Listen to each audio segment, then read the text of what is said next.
My name is Robbie. I'm a resident of Ballymun. 10 years on, Mary Ellen McCann. Towards the end of 1980, 3 young people died from drug-related causes close to the location of the Ballymun Youth Action Project. Parents were frightened.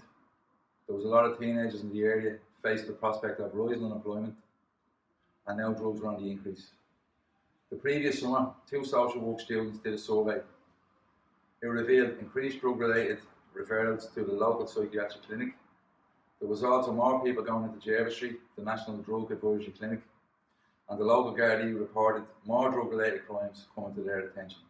Some people had noticed the rise in drug-related activity. Now lots of people are talking about the kids who have died. Something should be done. It has gone too far. Who should do it? Etc. etc. Queenie Barnes, a resident of Ballymun and a mother of a young family, approached local social workers. Frank Deasy and Inica Devell, they discussed the situation, and together Frank and Queenie set about talking to other parents and building what was to become the Ballymun Youth Action Project.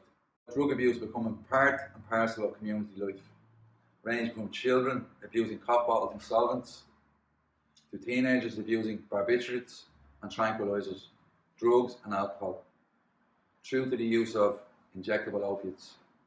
The use of prescribed drugs and alcohol by adults was also seen as part of the problem. Fears were increased by the escalation of heroin trafficking and addiction in similar vulnerable communities in other parts of Dublin. These communities, like Ballymun, have been characterised by high unemployment, lack of social and recreational facilities, overcrowding and substandard housing conditions. So it was in this context that 3 public meetings were held with speakers from Ballymun Psychiatric Clinic, the National Drugs Advisory Centre at Jervis Street, Stanhope Alcoholism Centre. These meetings considered the range of drugs available to the community, who was using them, and was attended by parents and teenagers. A final meeting was held to develop and organise community alternatives to drug taking. The Youth Action Project arose from this meeting with direction to proceed in these areas. 1. The needs of youth population growing up in a situation of rising unemployment and an absence of social facilities. 2. The specific needs of drug abusing youths, their families and friends. And 3. The need for preventative community education in relation to drug use and increased awareness of relationships affecting the community's development. A further meeting elected a committee of 13 people, 7 adults and 6 teenagers, in examining local needs and patterns of drug abuse.